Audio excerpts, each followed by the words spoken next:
Bonjour, bienvenue dans la bibliothèque de Georges Raby. Nous sommes à Montréal le 10 août 2014. Mon nom est Bruno Lalonde. Salut Georges.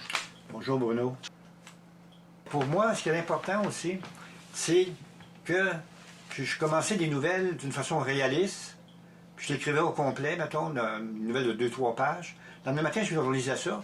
Je dis, c'est pas moi qui ai écrit ça, c'est pas possible. C'est comme s'il y avait les portes ouvertes de l'inconscient qui me prenait le bras et qui écrivait pour moi. Tu sais. La deuxième partie de la nouvelle. La première partie, c'est toujours très réaliste. Puis d'un coup, il y avait, comme tu disais tout à l'heure, un glissement vers l'étrange. Puis très étrange. Puis ça, je le voyais dans ma tête. Tu sais. Je voyais tout ça vivre. Puis j'avais juste à copier ce que moi je voyais dans ma tête, en écriture, en fiction. Puis je raconterais une nouvelle, là, celle qui se passe en Place des Arts avec l'itinérant, tu sais, qui fait de la mime. Oui, ça c'est dans une baleine dans mon lit. Une baleine dans mon lit? Oui, c'est dans une baleine. Oui, publié chez Planète Rebelle, je pense, oui. Oui, chez Planète Rebelle. Puis il y a l'Express de l'Abîme, ça c'est la même nouvelle.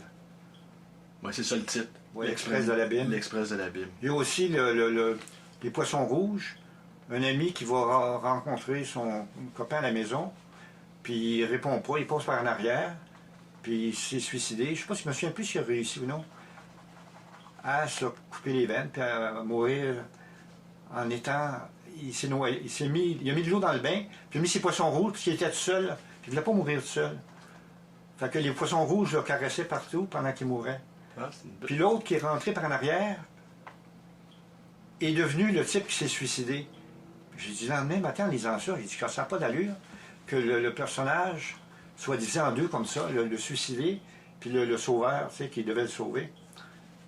Puis là, j'ai compris que les portes de l'inconscient s'ouvraient, puis c'était mon inconscient qui me guidait. Puis j'ai dit, bon, là, je touche pas à ça, je le développe comme ça. Mais cette image-là du suicidé qui s'ouvre les veines dans son bain et qui remplit la baignoire de poissons rouges pour pas mourir seul, c'est assez formidable comme image. Ben, j'en avais écrit une autre aussi, un peu dans le même style, les oies blanches ne prennent pas de taxi. Parce que j'avais offert ça à Maurice Soudens. Éditeur. Éditeur, écrivain aussi. Il était fondateur de la revue XYZ. Oui, d'accord. Puis il était, comment je dirais, chauffeur de taxi. Puis il me contait des histoires de chauffeur de taxi. J'en ai écrit une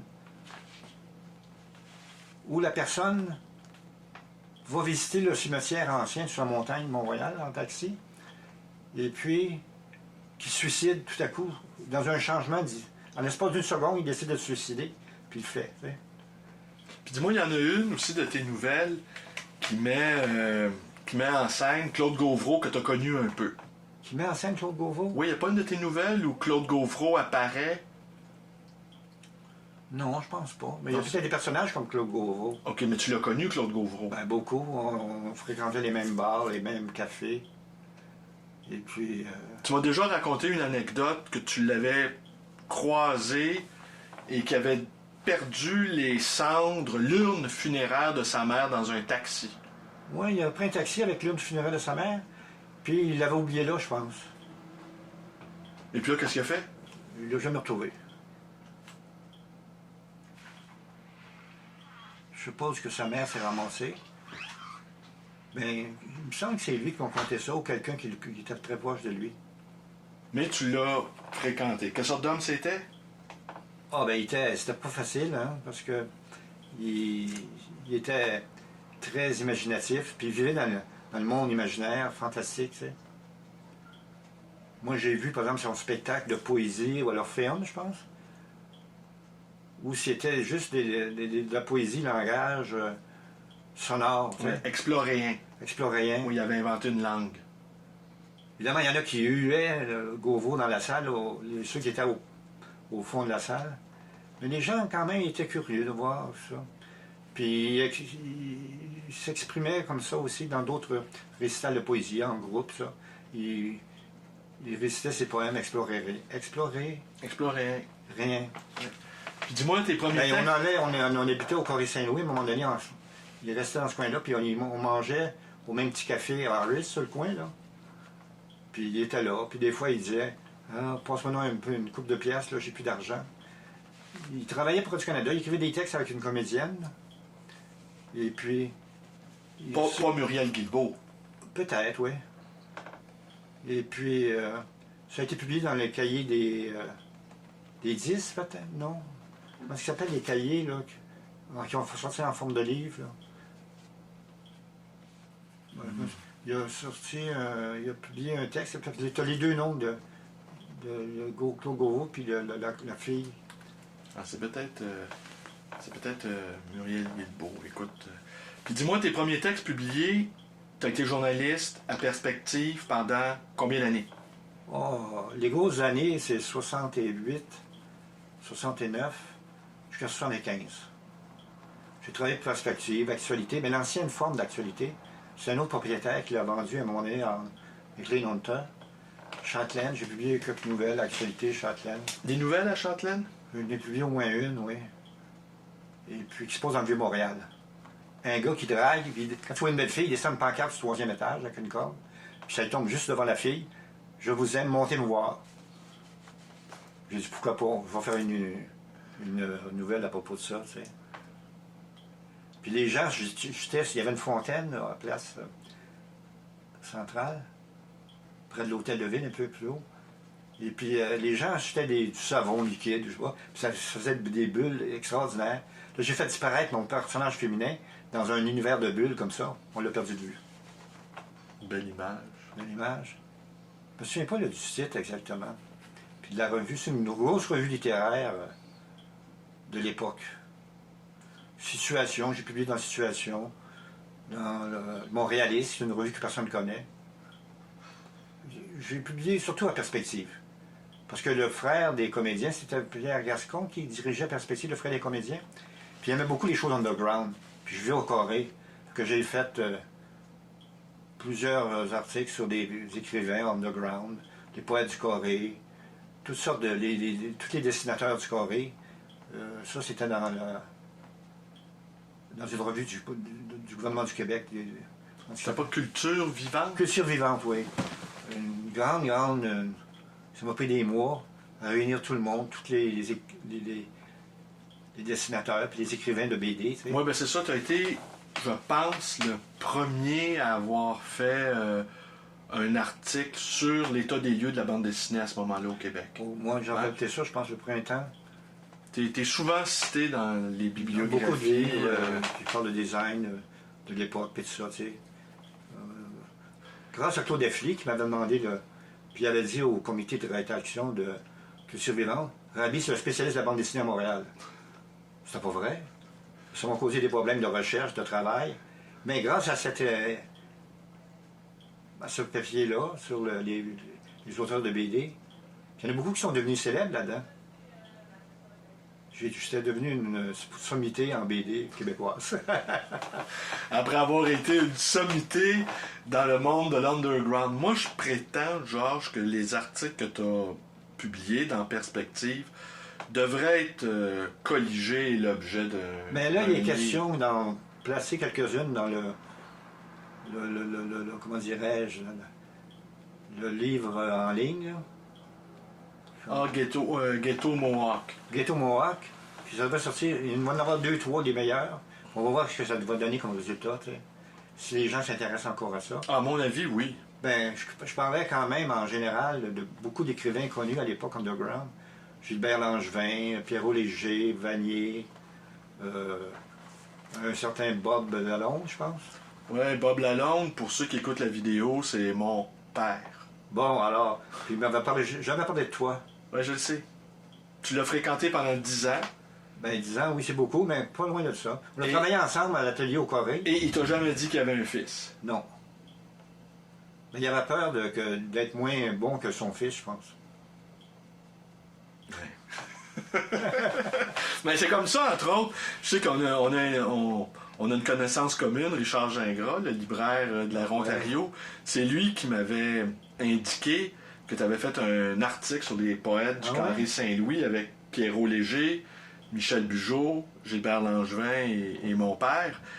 Et tout bonnement, je marchais dans les rues avec toi, puis je dis « Hey, au fait, Georges, je t'ai écrit un article sur mon père. » Et puis, là, tu m'as dit, c'est qui ton père? Je dis, ben, c'est Robert Lalonde, Bob Lalonde.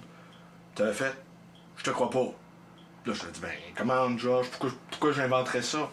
Puis là, t'avais dit, ben, c'est pas possible. Ben là, Georges, commande.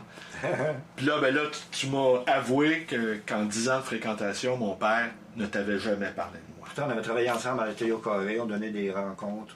Moi, sur le journaliste à ce moment-là.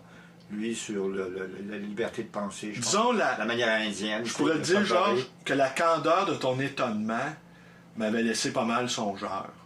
J'ai pu méditer à l'envi là-dessus. OK. Depuis ce temps-là, c'est ton problème, Claudel, à toi. Ouais, mon Claudel, mon papa. Ouais. Alors, j'ai commencé à publier des nouvelles aussi, dans des revues comme Moebius, Situation. Qui a été fondé par Straram. Est-ce possible, Situation? Yes, Strahan, Goulet aussi, l'imprimeur. Oui, de chez Orphée. Chez Orphée. Yvon Goulet. C'est les Goulet qui le publiaient. Et puis, à force de travailler dans le journalisme, j'ai rencontré des écrivains aussi. Mais mon premier livre intéressant que j'ai publié, c'est L'idéalisme récalcitrant. C'est un livre assez agressif contre les professeurs à tête dure, tu sais.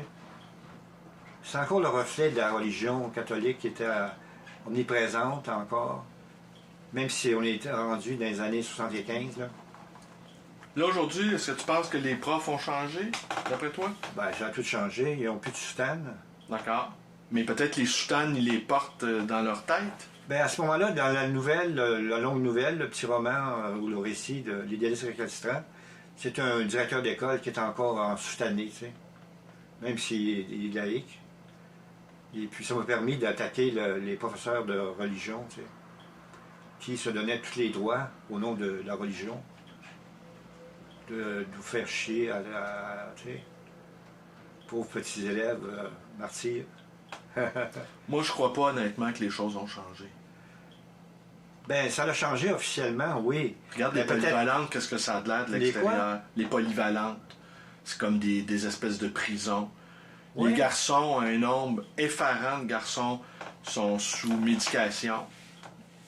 On oblige les parents à donner du lithium, pour qu'ils soient du Ritalin, pardon, à leurs garçons. J'ai un ami qui s'occupe d'une classe de vacances, une colonie de vacances. Ouais. Et il me racontait que la moitié, sinon les 2/3 des enfants de 6-7 ans, ils sont sous influence, comme ça. Ah bon?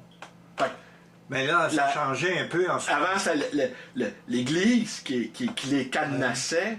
Maintenant, c'est le marché. Oui, mais ils ont des remèdes qu'ils trouvent au coin de la rue, du pot, par exemple. Ça calme un peu les nerfs. Ça, c'est autre chose. Autre chose. Mais j'aimerais parler aussi de certains de mes textes de fiction qui, comme l'Express de la Bible, on en parlait. C'est un gars qui va au cinéma, au complexe des Jardins. Il y avait un cinéma avant, tu sais. Puis comme c'est l'hiver, il passe en dessous, puis il arrive dans le centre de la place des Arts, tu sais. Puis il y a un itinérant qui a l'air curieux. Puis il y a une belle auto neuve qui est là, c'est un prix qu'on donnait, tu sais, à, je sais pas, aux spectateurs, ou je sais pas quoi. Puis il voit l'itinérant se glisser dans l'auto. Il regarde à l'intérieur, l'autre il dit viens-t'en. Il ouvre la porte, puis là il part en voyage, parce que le gars c'est un ancien, j'ai supposé que c'est un ancien mime électrique. C'est un groupe de mimes qu'il y avait à Montréal. Puis le gars il dit on va sortir d'ici. L'autre il dit comment? Il dit tiens-toi solide, on part, on s'en va dans le sud, en Floride. Puis là, il émet tous les sons de la voiture en marche, puis la voiture avance vraiment, il sort de là, puis il s'en va vers la Floride. Alors la fiction devient une réalité. Puis j'ai remarqué que j'étais très attiré par ce genre de texte. J'en ai écrit plusieurs comme ça, où au départ, on était dans un monde réaliste, puis tout à coup, tu ne sais pas pourquoi, on était rendu dans un univers complètement fantastique. Un genre de réalisme magique, on pourrait dire. Magique comme l'Amérique du Sud, peut-être. Les écrivains d'Amérique du Sud. Ça commence, ouais. La réalité ordinaire. Bien ordinaire. Puis tout à coup, il y a un élément incongru qui apparaît. Ouais. Tout se disloque, puis on se retrouve dans la magie. Ce qui me permettait de critiquer le monde ordinaire un peu autour de nous autres. Tout était ordinaire. Puis quand le monde devenait fantastique, Là, les personnages étaient emportés vers un autre univers qu'ils ne comprenaient pas, mais c'était ça aller, c'était bien, tu sais. C'était intéressant de partir pour la gloire comme ça. Écoute, Georges, il nous reste quelques minutes à peine. Oui. On aurait pu, tu vois, ça aurait pu durer des heures. Moi, j'aurais Oh Seigneur, ça, je commence juste à te réchauffer. à me réchauffer un peu. Si tu veux, on va revenir, là, on va faire une très très très longue entrevue à un moment donné, Oui, ou de quelques heures même, si tu veux. c'est beaucoup. Mais Je le sais, mais on les archivera, Oh, bon, parce ok. que je pense que ça intéresse quand même un certain nombre de gens. Mais j'aimerais conclure cet aperçu de ta vie et de ton travail par cette passion-là qu'a été les livres, ta bibliothèque. Ben, toujours, Tu as été un grand collectionneur, ça, faut le dire. Pour moi, un livre, c'est du papier relié. C'est pas une vitrine, là, comme on l'a aujourd'hui, comment je appelle ça? Une petite vitrine, là, pour voir qu'ils lisent. Ah, une liseuse. Une liseuse. Oui, une liseuse électronique. Une liseuse électronique, là. Moi, je ne suis pas capable. J'ai jamais essayé, puis je ne suis pas capable de faire ça. Mais honnêtement, Georges, c'est quoi l'idée d'accumuler autant de livres dans un Bon, appartement? une maladie quelconque. Je sais pas quoi. On pourrait lui donner un nom. Je sais pas quoi. Le goût d'empiler des choses. Ça te sent sécuritaire. Tu te sens dans ton milieu, entouré de bons amis comme ça, comme les livres, tu sais. Puis évidemment, dans le lot, à un moment donné, j'ai appris à connaître les livres rares, les livres de valeur.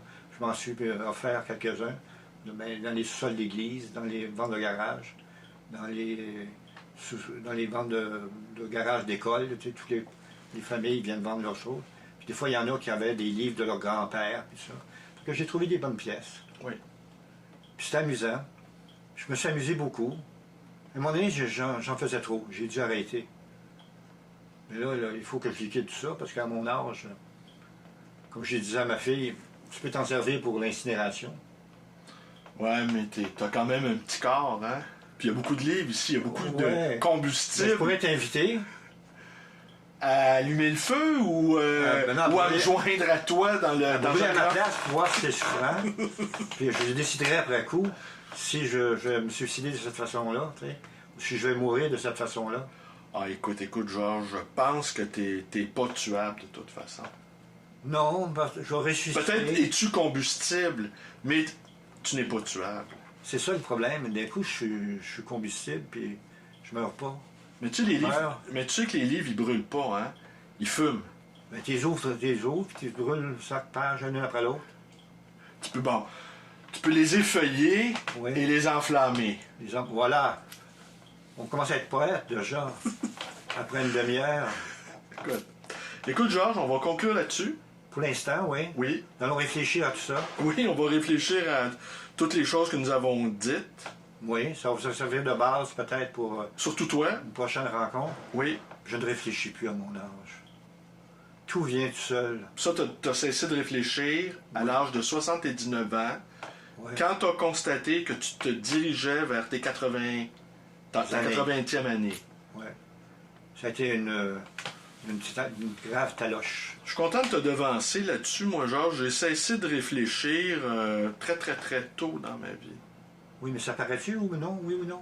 Plusieurs jugent que ça paraît pas mal. Ouais. Oui, oui. Ah ouais. Mes proches jugent que je ne réfléchis jamais. Mais tu es spontané à ce moment-là. Tu as découvert la spontanéité. Oui, C'est très zen, comme on pourrait employer un mot encore populaire. Tu sais. oui. Et à ce moment-là, ça aussi, ça permet de te libérer la conscience et puis de laisser libre cours à des choses plus extraordinaires. Bien sûr, Laisser de la place pour l'imagination, bien sûr. au lieu de laisser de la place pour le verre de bière en série. Oui. Oui. Oui. On commence une nouvelle vie? Voilà, on commence une nouvelle vie. Wow, Merci, bravo. Georges. Merci, Georges. Merci de ta gentillesse. Merci de nous avoir Ça fait accueillis. plaisir.